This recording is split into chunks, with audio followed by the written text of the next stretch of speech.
Hi friends, இன்றைக்கி நம்ம இந்த ட்ராமாவோட அடுத்த எபிசோடு தான் பார்க்க போகிறோம். ஸோ லாஸ்ட் எபிசோடில் இதுவரை பார்த்துருந்தோம் அப்படின்னா, ஹீரோவும் அவங்க டீமும் தாத்தாவை வந்துட்டு கிட்னாப் பண்ணியிருந்திருப்பானுங்க. இந்த சைடு ஹீரோனை காட்டுறாங்க. இவ பார்த்தீங்கன்னா அவளோட திங்ஸ் எல்லாத்தையுமே பேக் பண்ணிகிட்ருக்கா.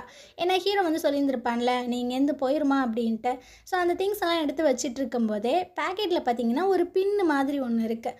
அதை எடுத்து பார்க்கும்போது சில விஷயங்கள் ஞாபகம் வருது. ஆக்சிடென்ட் ஆகிறதுக்கு முன்னாடி ஜியாங் பார்த்தீங்கன்னா சில விஷயங்களை சொல்லிகிட்டே வந்திருப்பா. நான் நினச்சி தான் ஒன்றை கடத்திட்டானுங்க, ஒன்றை சேஃபான இடத்துல விட்டுறேன், நீ ஒன்றும் பயப்படாத அப்படின்னு. அப்போ தான் அந்த ட்ரக்கு வந்து ரொம்பவே ஃபாஸ்ட்டாக மோத வந்திருக்கும். அப்போ ஜியாங் பார்த்தீங்கன்னா நம்ம செத்தாலும் பரவாயில்ல, இவ உயிரோடு இருக்கணும் அப்படின்ட்டு அவளை கவர் பண்ணி அவளை காப்பாற்றி விட்டு இருந்திருப்பா. அடிபட்டு ரத்தமெல்லாம் போயிட்டுருக்கோம். அப்போயுமே அவள் வந்து சொல்லிட்டு இருந்திருப்பா, நீ கண்டிப்பாக உயிரோடு இருக்கணும், என்னோட ஃபேமிலியை போய் பாரு, இந்த கம்பெனியை எப்படியாவது காப்பாற்று, ஹீரோவை கண்டுபிடி அப்படின்ட்டு. இவ தான் அந்த பின்னை பார்த்தீங்கன்னா நம்ம ஹீரோயினோட பேக்கெட்டில் வச்சுட்டு இருந்திருப்பா. ஸோ அதெல்லாம் பார்க்கும்போது இவளுக்கு ஒரு மாதிரி கஷ்டமாக இருக்குது. அவளோட கடைசி ஆசை இதுதான், இதை எப்படியாவது நம்ம நிறைவேற்றியே ஆகணும் அப்படின்னு. அப்போ பார்த்தீங்கன்னா வெளியே தம்பிக்காரனும் அந்த அசிஸ்டண்ட்டும் பேசிகிட்டு இருக்காங்க. இதெல்லாம் ஹீரோயின் வந்து கேட்குறா, இங்கே பாருங்க சார், டெஸ்ட் ரிப்போர்ட் வந்து நாளைக்கு வரப்போகுது, ஆனால் அந்த பிளட்டை வந்து டெஸ்ட் பண்ண முடியாது அப்படின்ற மாதிரி சொல்கிறாங்க. ஏன்னா அதில் ஏதோ எரர் இருக்கான். என்னடா சொல்லிட்டு இருக்க, இதுக்கப்புறம் அவகிட்டேருந்துலாம் பிளட்டை இவங்க எடுக்க விட மாட்டானுங்க, ஸோ நல்லா செக் பண்ண சொல்லு, இல்லைன்னா நான் என்ன பண்ணுவேனே தெரியாது அப்படின்ட்டு. இது எல்லாத்தையுமே ஹீரோயின் கேட்டுட்ருக்காளா. இவனுங்க சும்மாவே இருக்க மாட்டாங்க போலயே, இப்போ நம்ம என்ன பண்ணுறது அப்படின்னு பயங்கரமாக யோசிச்சுட்ருக்கா. ஹீரோக்கு கால் பண்ணி இந்த விஷயங்களை சொல்லிடலாம் அப்படின்ட்டு. இவ பார்த்தீங்கன்னா ஹீரோக்கு கால் பண்ண ஃபோன் பார்த்தீங்கன்னா சுவிட்ச் ஆஃப்னே வருது. என்னாச்சு, இவன் ஃபோனை ஆஃப் பண்ணியே வைக்க மாட்டானே அப்படின்ற மாதிரி யோசிச்சுட்டு எங்கேயோ கிளம்புறா. இந்த சைடு ஹீரோ பார்த்தீங்கன்னா அந்த தாத்தாவை கார் பார்க்கிங் வர கூப்பிட்டு வந்துட்டான். ஆனால் யாரோ வர மாதிரி சத்தம் கேட்குதா. ஸோ அப்படியே தாத்தாவை கூட்டிகிட்டு போய் ஒரு பில்லருக்கு பின்னாடி நின்றுட்டுருக்காங்க. அங்கே பார்த்தீங்கன்னா அந்த தம்பிக்காரனும் அசிஸ்டண்ட்டும் தான் வராங்க. எனக்கு கன்ஃபார்மாக தெரியும், அவள் வந்து ஜியாங் கிடையாது. ஆமாம் சார், நான் தான் அந்த ஆக்சிடெண்ட்டை ஏற்பாடு பண்ணேன். அது பெரிய ஆக்சிடெண்ட் தான் ஆகிருக்கு. ஆனால் ஸ்பாட்டில் அவளையுமே காணோம், அந்த காரையுமே காணோம். இதுக்கு பின்னாடி யாரோ ஒருத்தவங்க இருக்காங்க அப்படின்னு. ஹீரோக்கு செம ஷாக்கிங்காக இருக்குது. அடப்பாவீங்களா, இதை பண்ணது நீங்கள் தானா அப்படின்னு. இங்கே பாரு, என்னோடய ஃபேமிலியில் நிறைய பேர் காணாமல் போயிருக்காங்க, அந்த வரிசையில் இப்போ வந்திருக்கலும் போயிடுவா அப்படின்னு. இவங்க பார்த்தீங்கன்னா அங்கேருந்து போக ஹீரோக்கா செம்ம வெறி ஆகிட்டுருக்கு. இருங்கடி, உங்களுக்கு ஒரு ஸ்கெட்சை போட்டு தூக்குறேன் அப்படின்ற மாதிரி தான் இருக்குது. ஸோ இவங்க இந்த சைடு வரானுங்களா, அதனால தாத்தாவை கூப்பிட்டுட்டு இவங்க பார்த்தீங்கன்னா வேறு ஒரு சைடு போயிட்டுருக்காங்க. அப்போ தாத்தாவோட கால் பார்த்தீங்கன்னா தெரியாமல் ஒரு கார் மேலே பட்டுருது. அந்த கார் பார்த்தீங்கன்னா வீவின்னு கத்த அவனுங்க அப்படியே ஸ்டாப் ஆயிடானுங்க. இங்கே எவனோ இருக்கான், போடா போய் செக் பண்ணு அப்படின்ட்டு. ஸோ இவங்க இங்கிட்டு வர இவங்க இங்கிட்டு போக அப்படின்ற மாதிரியே போயிட்டுருக்கு. கடைசியாக ஒரு பில்லர்கிட்ட போய் நிற்கிறானுங்க. அவனும் பார்த்தீங்கன்னா அந்த கார்கிட்ட வந்து பார்க்குறான், ஆளை காணாம். ஸோ கரெக்டாக அந்த பில்லரை நோக்கி தான் 2 பேர் வந்துட்டுருக்காங்க. இங்கே 2 பேத்துக்கும் என்ன பண்ணுறதுனே தெரியல. அந்த நேரம் கரெக்டாக ஒரு கார் பார்த்தீங்கன்னா வந்து நிற்கிது. வேறு யாரும் கிடையாது, ஹீரோயின் தான். ஹீரோயினை பார்த்தோன்னே ஹீரோக்கு செம ஷாக்கிங்காக இருக்குது. இவ இங்கே என்ன பண்ணிகிட்ருக்கா அப்படின்னு. இந்த சான்ஸை யூஸ் பண்ணி அவன் பார்த்தீங்கன்னா அங்கேருந்து எஸ் ஆகிறான். ஹீரோயின் பார்த்தீங்கன்னா வெளியே நின்று புலம்பிகிட்ருக்கா, என்னென்ன சீக்ரெட்டெல்லாம் உள்ளே வச்சுருக்கானுங்கன்னே தெரியலையப்பா அப்படின்னு. ஹீரோ பார்த்தீங்கன்னா வேகமாக வந்துட்டுருக்கானா, அவன் ஹாஸ்பிட்டலில் எப்படி போயிட்டுருக்கு அப்படின்னு. இவன் அப்படியே டக்குன்னு க்ளோஸ்அப்பில் வந்துட்டுருக்கான். எவ்வளோ ஆபத்தான இடம் தெரியுமா அந்த ஹாஸ்பிட்டலு, உன்னை யார் அங்கே வர சொன்னா, உனக்கே தெரியுது அது எவ்வளோ ஆபத்துன்னு, நீ எதுக்கு வந்த அப்படின்னு. இவனுக்கா கடுப்பாயிட்டுருக்கு. உங்ககிட்ட பேசுகிறதுக்கு இதுக்கு மேலே எதுவுமே இல்லை, என்னோடய டைமை வேஸ்ட் பண்ணாமல் இங்கேருந்து கிளம்பு அப்படின்ட்டு. அவன் பார்த்தீங்கன்னா அங்கேருந்து போக, ஒரு நிமிஷம் இல்லை, இந்த இடத்துக்கு நீ தான் என்ன கூட்டிகிட்டு வந்த, ஸோ நான் தெரிஞ்சுக்கிட்டே ஆகணும் நான் யார் கூட இருக்கேன் அப்படின்னு. நீ யாருன்னு சொல்லு அப்படின்னு. நானா, இந்த உலகத்திலேயே ஜியாங்கை வந்துட்டு லவ் பண்ணுற ஒரே ஒரு பர்சன் நான் மட்டும்தான். அவளுக்காக நான் எல்லா விஷயங்களுமே பண்ணுவேன். இந்த ஃபேமிலி, இந்த கம்பெனி எல்லாத்தையுமே ட்ரை பண்ணணுமா அவளுக்காக பண்ணுவேன். திரும்பவும் அவளுக்கு ஏதாவது வேணும்னா எல்லா விஷயங்களுமே நான் திரும்பவும் வாங்கி கொடுப்பேன் அப்படின்ட்டு. இவளுக்கா என்ன சொல்கிறதுன்னு தெரில, பேன்னு பார்த்துட்டே இருக்கா. இதுக்கு மேலே நான் உங்ககிட்ட பேசுகிறதுக்கு ஒன்றுமே இல்லை, உன்னோட பாஸ்போர்ட் எடுத்துகிட்டு நாளைக்கு இந்த ஊரை விட்டு போய் தொலை அப்படின்னு தரத்தன்னு இழுத்துட்டு போயிட்டுருக்காங்க காருக்குள்ளே. இவ பார்த்தீங்கன்னா இல்லை நான் போக மாட்டேன்னு அடம் பிடிக்க, ஏம்மா நீ தானம்மா சொன்ன, உன் மைண்ட்குள்ளே என்ன இருக்கோ அதை மட்டும் நீ போய் பண்ணு அப்படின்ட்டு. இவ பார்த்தீங்கன்னா குரங்கு மாதிரி காருக்கு மேலேயே நின்றுட்டுருக்கா. இங்கே பாரு நான் போக மாட்டேன், நான் இங்கே இருந்து ஒன்றை நான் பாதுகாக்க போகிறேன் அப்படின்னு. இவன் ஷாக் ஆகி பார்க்குறான். எது என்ன பாதுகாக்க போறியா, என்ன பேசிகிட்டு இருக்க அப்படின்னு. ஆமாம், நான் பேசுகிறது பைத்தியக்காரத்தனமாக தான் இருக்கும், இருந்தாலும் நான் இருக்கிற அந்த பொசிஷனில் என்னோட ஸ்டேட்டஸை வச்சு நான் உன்னை பாதுகாப்பேன். இதுக்கப்புறம் 2 பேரும் காரில் உட்காந்து பேசிகிட்டு இருக்காங்க. இப்போ ஹீரோ வந்து சொல்லிட்டு இருக்கான், தாத்தாவோட ரூமுக்கு அந்த டெக் பாய் தான் இப்போ இன்சார்ஜாக இருக்கான். ஸோ அவன் 2 நாளைக்கு யாரையுமே உள்ளே விடாமல் சமாளிச்சுப்பான். அதுக்குள்ளேயும் தாத்தாவுக்கு நல்ல ட்ரீட்மெண்ட்லாம் கொடுத்து நான் ரிட்டன் கூட்டு வந்துடுவேன் அப்படின்னு. அம்மா, எதுக்காக நீ தாத்தாவை இந்த ஹாஸ்பிட்டல்லேருந்து வேறு ஒரு ஹாஸ்பிட்டலுக்கு ட்ரான்ஸ்ஃபர் பண்ண? ஃபஸ்ட் நாள் நான் இந்த ஃபேமிலிக்குள்ளே வந்தப்போவே எனக்கு ஏதோ வியர்டாக ஃபீல் ஆணுச்சு. ஏன்னா தாத்தாக்கு கிட்னி ஃபெயிலியர் ஆகிருக்கு, அவர் வந்து கோமாக்கும் போகலை. ஆனால் இவனுங்க வந்துட்டு அந்த கிட்னி ஃபெயிலியருக்கு ட்ரீட்மெண்ட்டே பார்க்கல. இங்கே இருந்த டாக்டரையுமே வேற ஒரு ஹாஸ்பிட்டலுக்கு ட்ரான்ஸ்ஃபர் பண்ணியிருக்கானுங்க. ஸோ எனக்கு ரொம்பவே டவுட்டாகவே ஆகிட்டு இருந்துச்சு. அதனால தான் அவருக்கு ஒரு நல்ல ட்ரீட்மெண்ட் கொடுக்கணும் அப்படின்றதுக்காக தான் தாத்தாவை வந்துட்டு நான் மாற்றிருக்கேன் அப்படின்னு. இவங்க எல்லாருமே ஃபேமிலி தானே, அப்புறம் ஏன் இந்த மாதிரிலாம் பண்ணுறாங்க? இங்கே ஃபேமிலியும் கிடையாது, லவ்வும் கிடையாது, எதுவுமே கிடையாது. அவன் இந்த சொத்துக்காக தான் அடிச்சுட்டு நாருவான். ஸோ நீ ரொம்ப கேர்ஃபுல்லாக இரு, உன்னோட சேஃப்டிக்கு நான் வந்து கேரண்டி.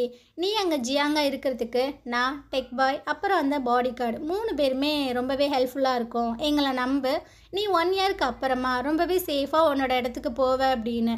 இதுக்கப்புறம் இவ பார்த்தீங்கன்னா நைட் ஃபுல்லாக உட்காந்து யோசிச்சுட்டு இருக்கா.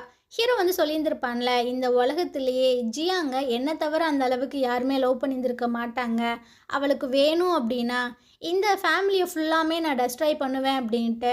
ஸோ அதெல்லாமே யோசிச்சு பார்த்துட்ருக்கான். அந்த அளவுக்கு இவன் வந்து அவளை லவ் பண்ணுறான்.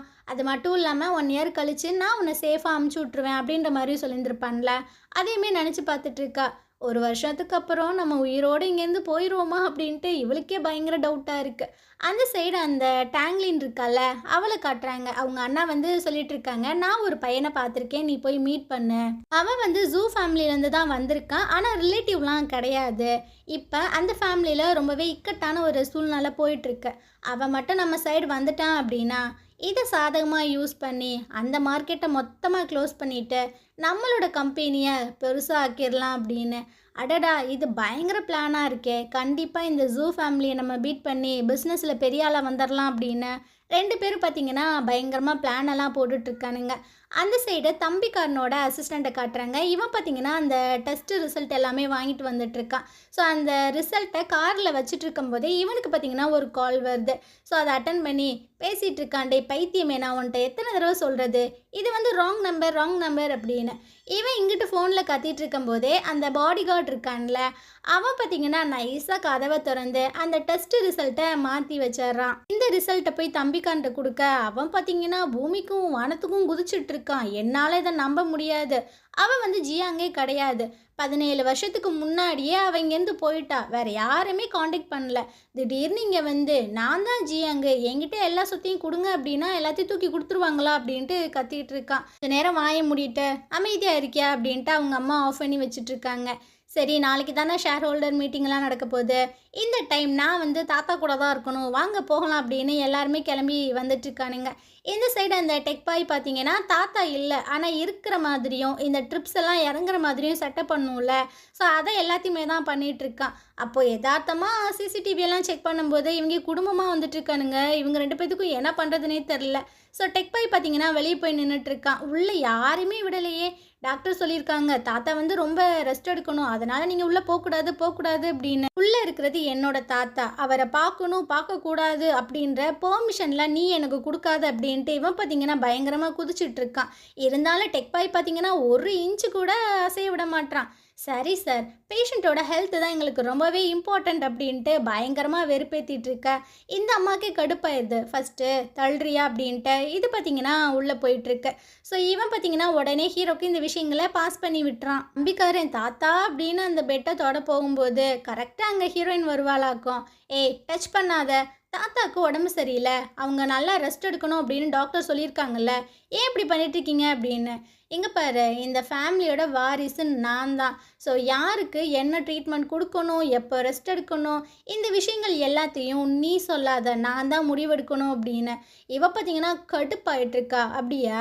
அப்படியா எங்கே இன்னொரு டைம் சொல்லு அப்படின்ட்டு அப்படியே மிரட்ட இவன் பார்த்தீங்கன்னா பீதி ஆகிடுறான். இவங்க நடந்துக்கிறது எல்லாமே இந்த அம்மாவுக்கு ரொம்பவே வியர்டாகவே இருக்குது. ஸோ டக்குன்னு அந்த பெட்ஷீட்டை ஓப்பன் பண்ணி பார்க்குமா, உள்ளே பார்த்தீங்கன்னா அந்த தாத்தாவையே காணோம். ஸோ இவனுங்கெல்லாம் பயங்கர ஷாக் ஆயிடுறானுங்க.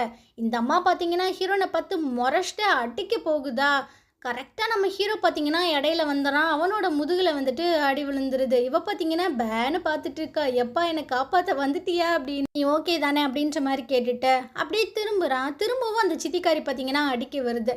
ஸோ இவன் பார்த்தீங்கன்னா வேகமாக அப்படியே கையை பிடிச்சி முறுக்க, இதை பார்த்தோன்னா தம்பிக்காரனுக்கு பொறுக்கலை.